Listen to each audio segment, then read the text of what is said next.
Buenas noches y bienvenidos a Signo Pesos, la economía al alcance de su pantalla. Estos son los temas claves de hoy. Ultiman detalles de la reforma laboral. Hoy se conoció el primer borrador del articulado de este proyecto de ley, el cual llegará al Congreso a mediados del mes de marzo. Analizaremos los cambios más polémicos y sus implicaciones para las empresas. Nos acompaña esta noche Germán Rodríguez de la Junta Directiva de Acopi Bogotá.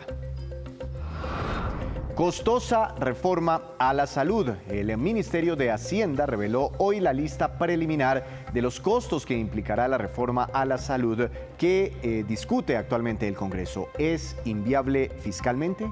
Analizaremos este tema con el ex viceministro de Hacienda, Juan Alberto Londoño.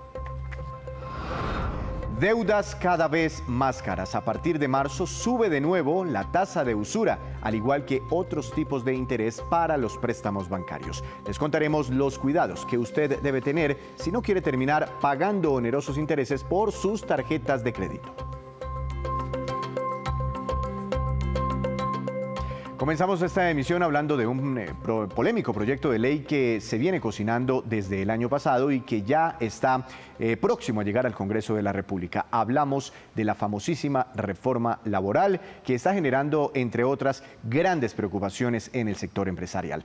Doctor Germán Rodríguez, miembro de la Junta Directiva de Acopi Bogotá. Buenas noches y bienvenido a Signo Pesos. ¿Cómo ha estado? Buenas noches. Doctor Rodríguez, reforma laboral que prácticamente quiere el gobierno presentar el 16 de marzo, a mediados del mes de marzo en el Congreso de la República. Uno podría pensar que este proyecto ya está listo, ya está cocinado, ya está consensuado entre todas las partes interesadas. Pues yo creo que está bastante consensuado. Se han hecho varias reuniones con gremios, sindicatos y con funcionarios del Ministerio de Trabajo, pero lo que yo he visto hasta ahora es que eso está bastante como firme en lo que se pretendió inicialmente. No sé si la socialización ha servido para algo. Vamos a ver. Doctor Rodríguez, según un borrador que conocimos hoy, que ha estado circulando y que ha sido confirmado desde el mismo Ministerio del Trabajo como un borrador en el que se está trabajando, todavía no es el texto definitivo, pueden presentarse muchos cambios de aquí a la radicación en el Congreso de la República, pues hay varios puntos que salieron a relucir y me gustaría hablar con usted sobre uno de ellos. Dentro de las propuestas está esta, que el contrato indefinido sea el rey del mercado laboral, es decir, como ir marchitando otro tipo de contratos para que las personas que sean vinculadas a las empresas de una vez tengan como una estabilidad para siempre en la compañía. ¿Qué opina usted de ese punto? Bueno, es que eso va atado a otras cosas. Eso no sería tan malo si se tuviera una legislación menos estricta, menos forzada para mantener la gente, como en otros países,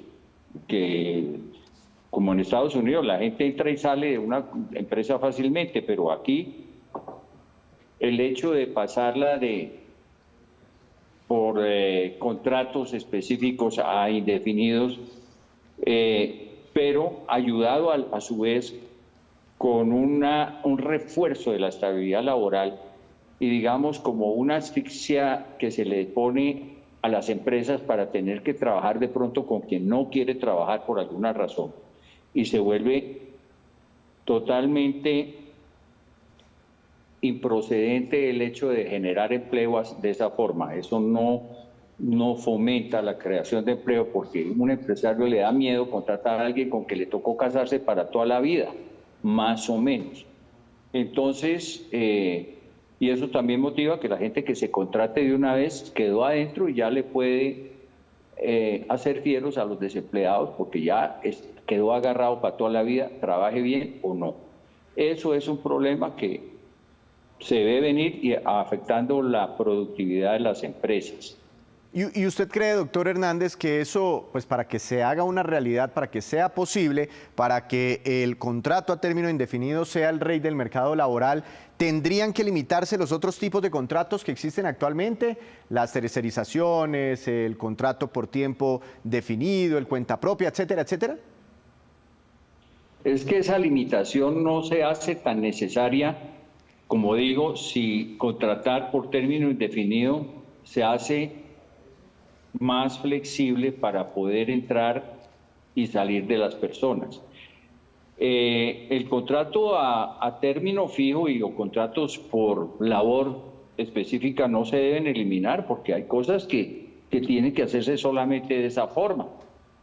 Entonces hay que mirar eso, lo mismo que si el día empieza a las 6 de la mañana y termina a las 6 de la tarde, pues yo lo entendería que es simplemente se está definiendo que el día son 12 horas, pero esas 12 horas podrían ser de las 9 de la mañana a las 9 de la noche, porque en un sector como el comercial o de restaurantes, pues trabajan en esas horas. Entonces, que la hora nocturna se empiece a cobrar en esos casos después de las 9 de la noche, o sea, en el momento en que se cumplan 12 horas y por sectores, se puede decir que el día de 12 horas es de un término al otro, de 6 a 6, de 7 a 7, de 8 a 8, de 9 a 9, y ahí eso es, que ya es una reforma importante en favor del trabajador, que son 12 horas, después de 12 horas es nocturno, no importa cuáles horas sean.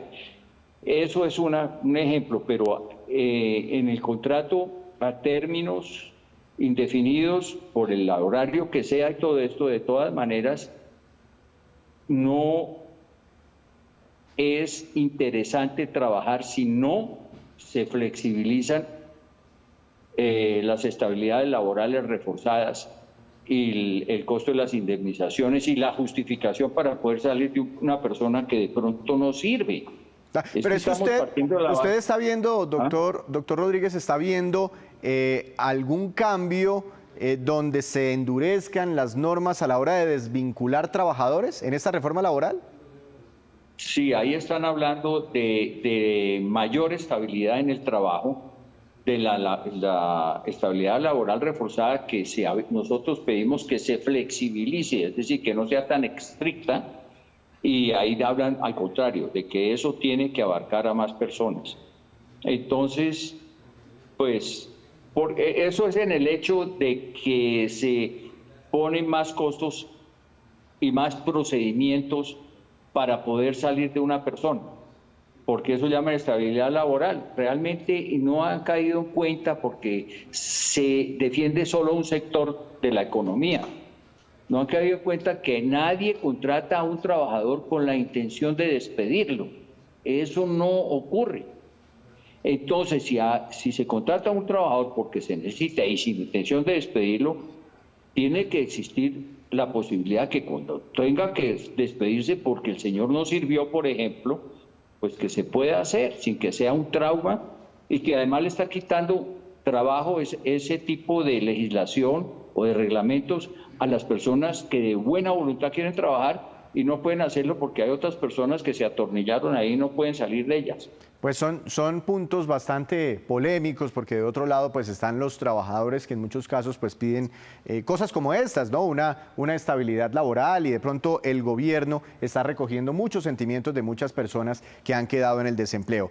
Mencionaba usted temas, dentro de otras propuestas, doctor Rodríguez, como el recargo nocturno después de las 6 p.m., ya nos explicó su visión sobre este tema, pero también hay un punto importante, cobrar extras los días sábados al empresario para que les pague a sus trabajadores, extras los días sábados y dominicales al 100%. Tengo entendido que hoy están en el 75%. ¿Cómo está viendo usted particularmente estas dos medidas?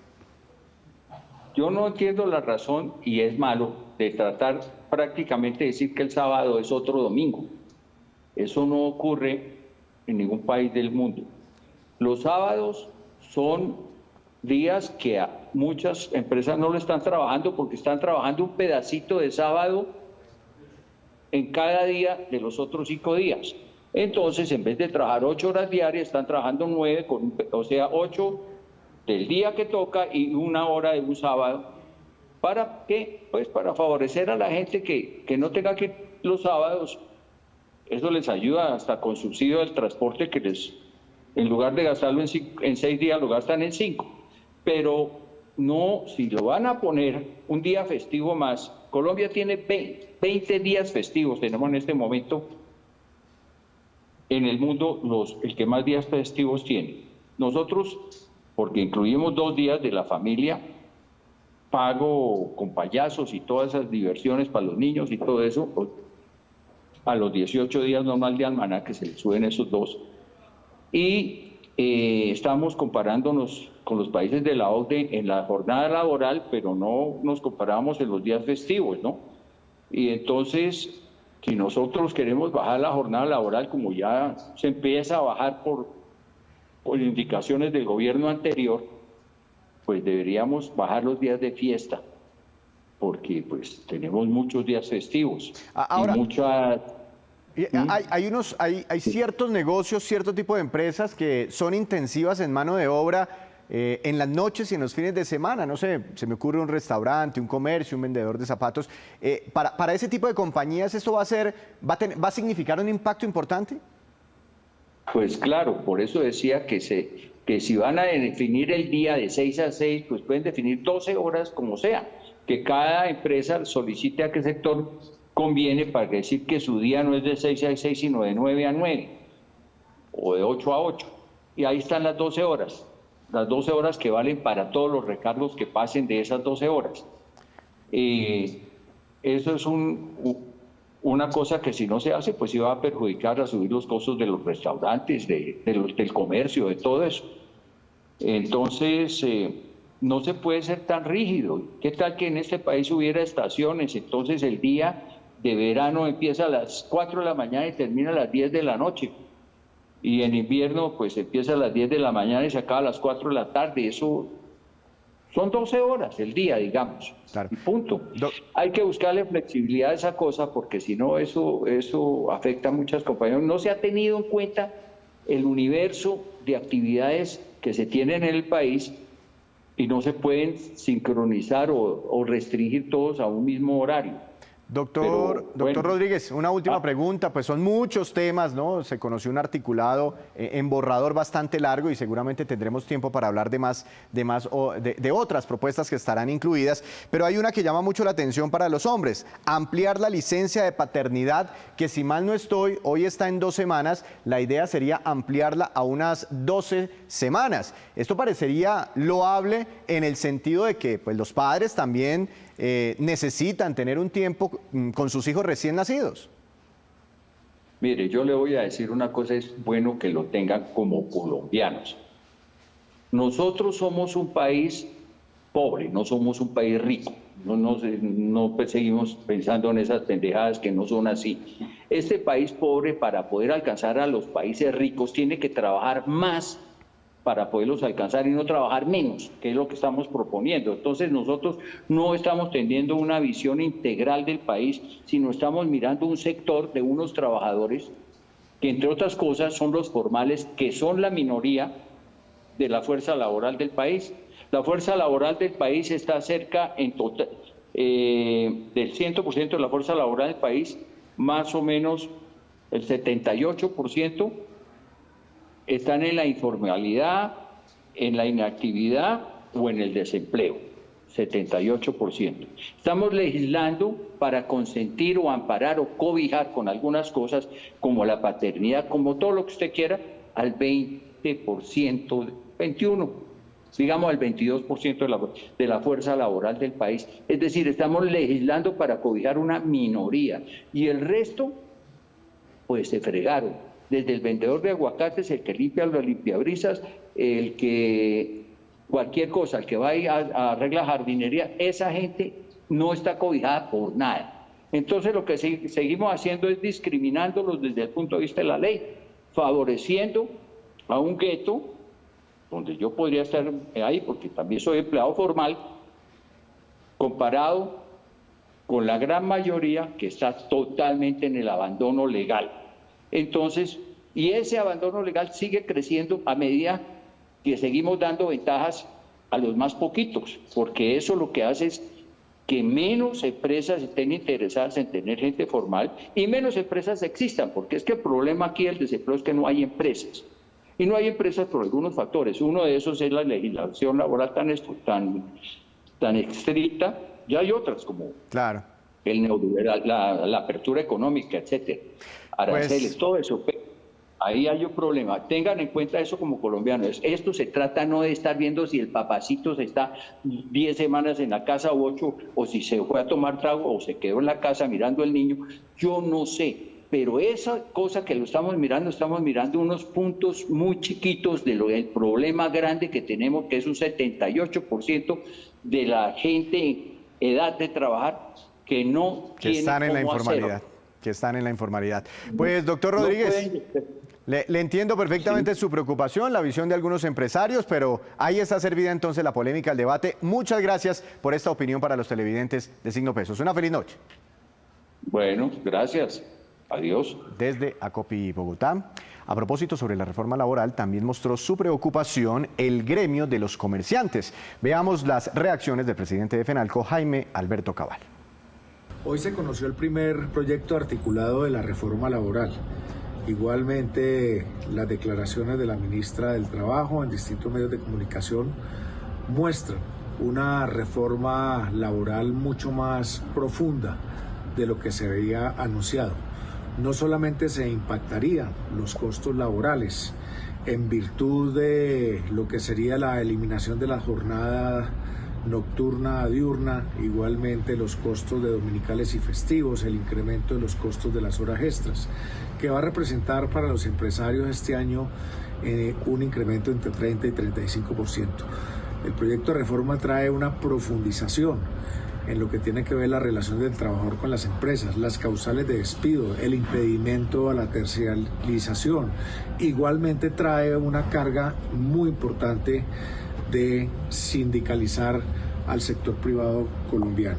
Yo creo que la ministra está en los mejores, la mejor actitud de concertación, los gremios la estamos también, pero creemos que la Comisión de Concertación Laboral va a tener un trabajo muy importante porque en este momento son más los puntos que nos separan y de los que discrepamos los gremios que los que nos unen a un acuerdo para que vaya al Congreso esta reforma consensuada.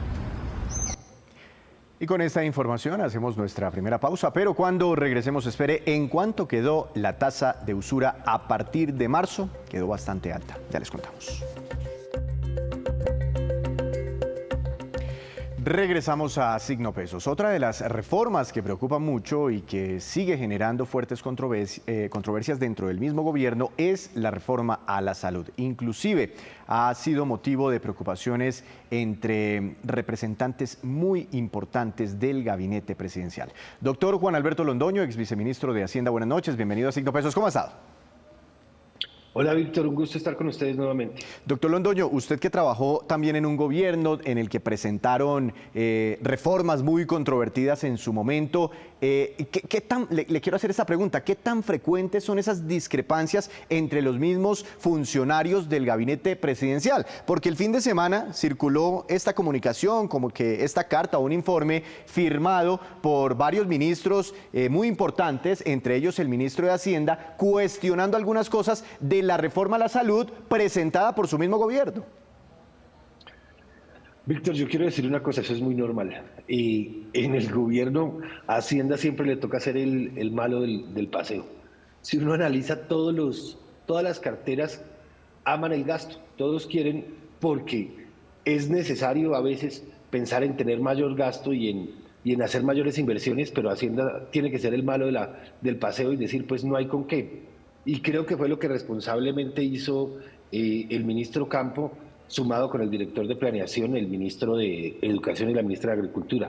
Es decir, si bien pueden tener un buen fin, supongámoslo, pues no hay los recursos para hacerlo. Y creo que es uno de los puntos más importantes, es la responsabilidad que tiene que tener la cartera de Hacienda de decir que esto no se puede financiar en este momento. Es lo más responsable entonces. Ahora, doctor Londoño, en horas de la tarde el Ministerio de Hacienda publicó una comunicación, no sé si usted tuvo la oportunidad de verla, y nos compartió a los medios de comunicación cuadritos como estos. Y uno dice lo siguiente, costo fiscal 2023, nosotros interpretamos que son los cálculos que tiene el Ministerio de Hacienda sobre el costo fiscal de esta reforma a la salud. Y más o menos dice que para el año 2024 son 9 billones de pesos, 2025 2025, 9,3 billones, y la cifra va aumentando casi que de 2 o 3 billones de ahí en adelante para estabilizarse en una cifra de 11, 12 billones de pesos al año hasta el 2033. ¿Ese sería el costo adicional de esta reforma a la salud? Cuando yo analicé el cuadro que también recibí, Víctor, le digo, esos serían los nuevos gastos, pero ellos están diciendo que van a tener un ahorro a lo largo del tiempo y entonces están pretendiendo mostrar que el gasto fiscal adicional no es tan alto.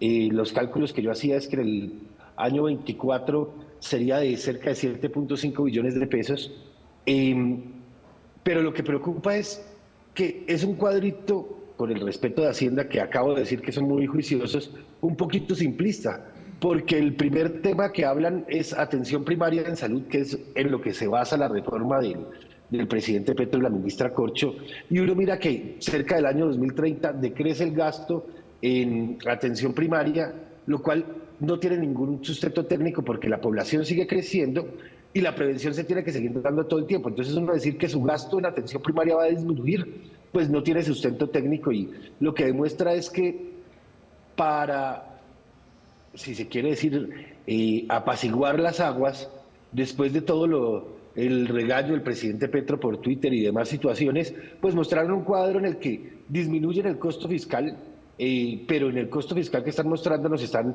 diciendo que en los próximos 10 años se van a gastar 110 billones de pesos de este año, para los cuales no hay recursos. No hay reforma tributaria que aguante este nivel de gasto que están generando. Porque, Víctor, acuérdese que además cuando hicieron el subsidio al SOAT de reducirlo al 50%, dijeron que 2 billones de pesos más los iba a asumir el sistema de salud. Esos no están incluidos en este cuadro. Lo que uno está viendo es que quieren justificar, y como lo dice el mismo comunicado, van a seguir ajustando los números, pero hoy los números no cuadrarían. Pero, doctor Londoño, por ejemplo, la reforma tributaria promete un recaudo anual de unos 20 billones de pesos, por lo menos en el primer año. Y aquí estamos viendo cifras anuales de 10, 11, 12 billones de pesos. ¿Sí es grande, realmente grande este costo fiscal? ¿No tendríamos por ahí cómo conseguirnos esta plata para no desajustar las finanzas públicas? Yo creo que en este momento no se tiene cómo. En el mismo cuadro hablan de otros ingresos y dicen que 7 billones de pesos vienen de otras fuentes, no especifican cuáles son esas fuentes, entonces ya el hueco no es de 10, 11 billones de pesos, sino de 17. Yo no conozco, en lo que trabajé en el Ministerio de Hacienda, esas otras fuentes de financiamiento del sector salud. Lo que le decía a Víctor, han generado nuevos gastos contra el sistema, como son los del SOAT, y han generado nuevos gastos que nos han venido anunciando, la compra de tierras, nos han venido anunciando la congelación de peajes, nos han venido anunciando los subsidios a los jóvenes gestores de paz. Todos esos gastos compiten contra esto. Entonces, al final de cuentas, lo único que nosotros vemos es que hay un aumento del gasto que no está. Y hay que decir una cosa muy importante. Muy bien la prevención, nadie está en contra de que haya prevención, pero la prevención le muestra a usted resultados en el mediano y largo plazo. En el entretanto, usted tiene que hacer todos los gastos nuevos de prevención, pero tener todos los gastos de atención de las enfermedades que ya están, que no se previenen en un corto plazo. Entonces nos están sumando dos gastos, y aquí yo no lo estoy viendo reflejado, y me parece delicado y algo ligero el cambio de las cifras que nos muestran hoy, porque si usted mira la carta de los ministros de hace 3 días, que salió este fin de semana, tenía toda la desagregación de los gastos, toda la desagregación de los costos. Aquí hacen un agregado para decir el costo fiscal es menor, pero no se ve el mismo ejercicio que se hizo cuando mostraron la carta a los ministros que no estaban de acuerdo con la reforma. Ahora, doctor Londoño, el Ministerio de Hacienda esta tarde también nos compartió un segundo cuadrito, pero pues es muy especializado y por eso pues lo llamamos a usted para que nos ayudara a entenderlo. Y habla de un eventual escenario sin reforma. Y lo mismo, tiene las columnas del 2024, 25, 26, están los años hasta el 2033. Y de todas formas, se ve como una especie de déficit en el sector. En el 2026, 6 billones, 7 billones para el año 2033. Yo no sé si aquí el gobierno está diciendo que con o sin reforma a la salud, de todas formas el sistema, por las necesidades que tenemos, va a presentar un déficit fiscal, no necesariamente atribuible a la reforma. Víctor, yo creo que nuestro sistema, y esa fue una discusión que tuvo la ministra Corcho al principio del gobierno, tiene un pequeño desfinanciamiento. Se le dijo a la ministra, yo me acuerdo que a Semi salió y le dijo, ministra, usted está desfinanciando el sistema. Y además de que lo está desfinanciando, está creando nuevos costos, pues lo que uno observa de esta realidad es que el gobierno no tiene la capacidad de pago para hacerlo. No tenemos hoy la capacidad de pago para hacerlo. Incrementaríamos nuestro déficit del sistema y adicionalmente no están previendo una cantidad de contingencias. Pongo dos ejemplos. Todo lo que tiene que ver con las prestaciones económicas, que son, por ejemplo, la licencia de maternidad o los accidentes generales y las indemnizaciones por enfermedades generales, no están incluidas dentro de los costos que tiene que reconocer la reforma. Como lo decían los ministros, tampoco está todo el tema de los copagos que hacemos las personas. Entonces, todo eso es quitarle recursos a la salud y hacerlo mucho más grave. Y yo tengo un comentario, y este es un análisis que hago yo, y es las demandas que se nos vendrían. Las EPS, cuando le dicen a usted ya no puede hacer para lo que la cree, eso al final de cuentas se llama una expropiación indirecta. Le dicen, usted se creó, hizo unas inversiones, tiene un agente, y le dicen, pero ya no puede trabajar en eso. Al final de cuentas le están diciendo, su actividad que era lícita, ya no la puede desarrollar, y eso es una expropiación indirecta y nos traería unas demandas y unas contingencias muy grandes. Pues muy controvertido ese término que usted utiliza, doctor Londoño. Por supuesto, hay bastantes preocupaciones desde el sector privado precisamente por el papel de la EPS. Pero yo le quería hacer, para no meternos en ese punto, una pregunta más teniendo en cuenta las limitaciones fiscales de Colombia, porque usted mencionaba, pues aquí hay una plata que se tiene que conseguir, nos falta todavía la reforma agraria o la compra de tierras, y eso es una plata bastante importante, nos falta todavía el costo fiscal de la reforma laboral, porque el Estado colombiano también es empleador, nos hace falta, no sé, la reforma pensional, su respectivo impacto fiscal, más otras cosas que todos los días los ministerios van pidiendo y van prometiendo. ¿Qué pasa en el escenario en el que la regla fiscal impida ejecutar todos estos programas y se tome la decisión de mover la regla fiscal, de volarnos la regla fiscal? Eso sería, o cambiar el marco fiscal de mediano plazo. ¿Cuál sería el mensaje en un escenario así? Víctor, yo creo que el mensaje ya se dio. Voy a intentar decirlo de la forma más tranquila, y es, los mercados no nos están creyendo. Los intereses que estamos pagando nosotros como nación no corresponden al supuesto nivel de riesgo con que nos miden las calificadoras. Eso quiere decir que los mercados no nos están creyendo y nos están cobrando más intereses por la deuda que adquirimos. Adicionalmente, como lo mostró muy bien en sus gráficas este fin de semana el exministro Mauricio Cárdenas, nuestra devaluación ha sido mucho más alta que la de los países pares, lo que demuestra que la gente no está teniendo confianza. Y si el gobierno decidiera modificar la regla fiscal o incluso volarse los topes de la regla fiscal, lo que haría es que nuestra deuda sea mucho más cara, o incluso que empiecen a no prestarnos, que nos castiguen aún más, con más intereses, más devaluación, o no nos presten, y lo que eso se traduce al final es en que no van a tener cómo financiar todos estos proyectos. Cada día que nuestra deuda se nos aumenta un punto, estamos gastándonos cerca de 2 o 3 billones más en pagar el servicio de la deuda. Entonces, todas estas situaciones lo que nos llevan es a decir, tenemos que ser responsables fiscalmente, porque si no los recursos y los sueños que tiene este gobierno de programas sociales no los va a poder hacer, porque lo primero que tendrá que hacer es ir a pagar la deuda mucho más costosa con una devaluación mucho más alta. Yo creo que el ministro Ocampo, que ha sido muy serio en los temas fiscales, debe decir que no hay aval fiscal. Hoy están ajustando los números para decir este sería el costo, pero aval fiscal no creo que puedan tener en este momento porque los recursos no dan. Una pregunta muy rápida, porque la gente ha escuchado mucho ese tema de los avales fiscales. Si el Ministerio de Hacienda de este o cualquier gobierno dice, mire, yo no avalo este proyecto, ¿el proyecto no pasa, no se radica, no se tramita en el Congreso? Ahí la respuesta es, teóricamente no debería ser aprobado. En caso de ser aprobado, puede demandarse porque no cumple con un principio que es el de la responsabilidad fiscal y sostenibilidad fiscal. Y entonces, si Hacienda no le da concepto favorable, el proyecto debe negarse. Y en caso de que se apruebe, porque el Congreso podría aprobarlo, tiene un vicio de constitucionalidad y así se han caído muchas normas a lo largo de nuestra historia porque no tienen el sustento financiero y fiscal para poder generar esos gastos. Pues bueno, una pregunta un poquitico también de mecánica, de cómo esos conceptos del Ministerio de Hacienda influyen en el trámite de muchos proyectos por el Congreso. Doctor Londoño, muchas gracias, feliz noche, que esté muy bien. Víctor, un gusto y como siempre aquí para intentar dar alguna claridad. En los trinos que recordaba el doctor Londoño, decía el exministro de Hacienda, Mauricio Cárdenas, este fin de semana que si no fuera por toda esta incertidumbre relacionada, entre otras, por estas reformas, el dólar en Colombia debería estar en 3.500 pesos. Eso decía el exministro. Hacemos otra breve pausa, pero ya les contaremos cuánto ha subido la esperanza de vida en América Latina en las últimas décadas.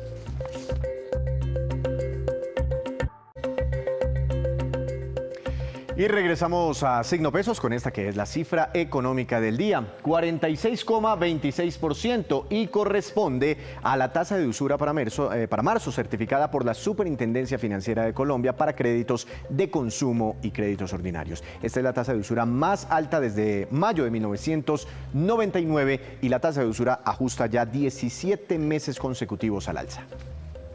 Antes de despedirnos, los quiero dejar con este dato. Según las Naciones Unidas, la esperanza de vida en el mundo ha mejorado con el paso del tiempo. Para el caso de América Latina, esta es la evolución. En 1950 era de 48,6 años en promedio y en el año 2022 ha subido a 71,1 años. Y para el año 2050 se estima que se habrá elevado esa expectativa de vida a 80,6 años. Presiones para los sistemas pensionales. Así terminamos por hoy, los esperamos mañana con una nueva emisión y con toda la información económica que usted necesita saber. Esto es Signo Pesos, la economía al alcance de su pantalla. Que tenga una feliz noche.